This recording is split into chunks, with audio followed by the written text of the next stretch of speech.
Hi everyone, my name is Sebastian Garcia, and today I will be presenting my research on the global challenge of marine pollution, the sources, the impacts, and the potential solutions.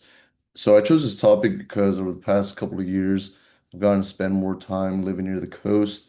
That has given me a greater appreciation for the ocean.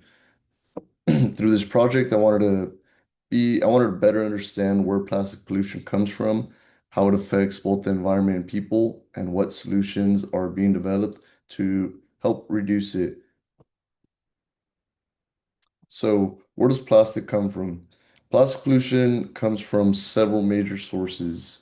One of the biggest is rivers. Rivers can carry over 1 million tons of plastic to oceans annually. Um, Other major sources include things like poor waste management, left behind fishing gear, or single-use plastics like straws, plastic bags, food packaging, bottles. So while plastic pollution is a global issue, developing countries often face greater challenges because they have fewer resources for recycling and for waste collection.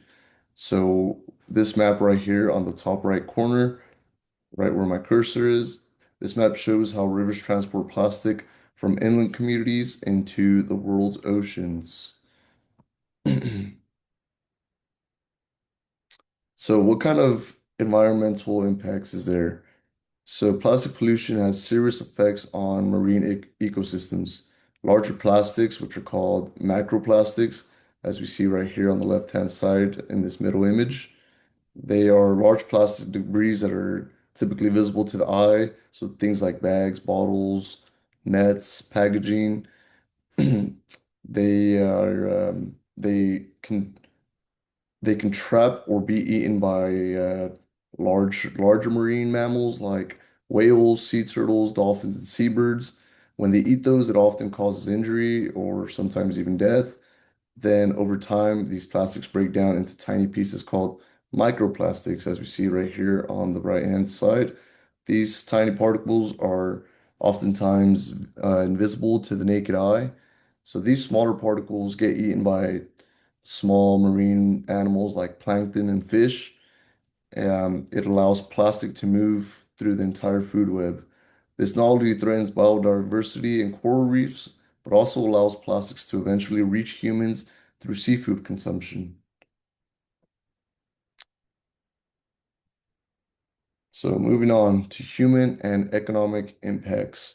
Plastic pollution doesn't only affect wildlife, it also affects people. As I mentioned in the previous slide, microplastics have been found in seafood and even drinking water, raising concerns about long-term human health. Plastic pollution also hurts the fishing industry because it causes damage to their equipment as well as reducing fish populations.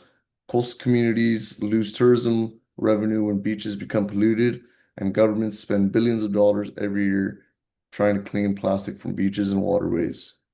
So right here on the left-hand side is just a couple things: seafood contamination, human exposure, fisheries, tourism, cleanup costs. So some of the solutions that there are, researchers agree that there isn't one single solution to plastic pollution. The most effective approach combines reducing single-use plastics, improving recycling and waste management systems, using river interception technologies to stop plastic before it ever reaches the ocean, and developing the ocean cleanup technologies and increasing international cooperation. I found that prevention is much more effective than trying to clean up plastic after it has already entered the ocean. So, in conclusion, marine plastic pollution is one of the biggest environmental challenges facing our oceans today. It affects wildlife, ecosystems, human health, and economies around the world. My research showed that preventing plastic pollution at its source is the most effective long-term solution. While governments and businesses have an impact role to play, individuals can also make a difference by reducing plastic waste and making more sustainable choices. Thank you for listening.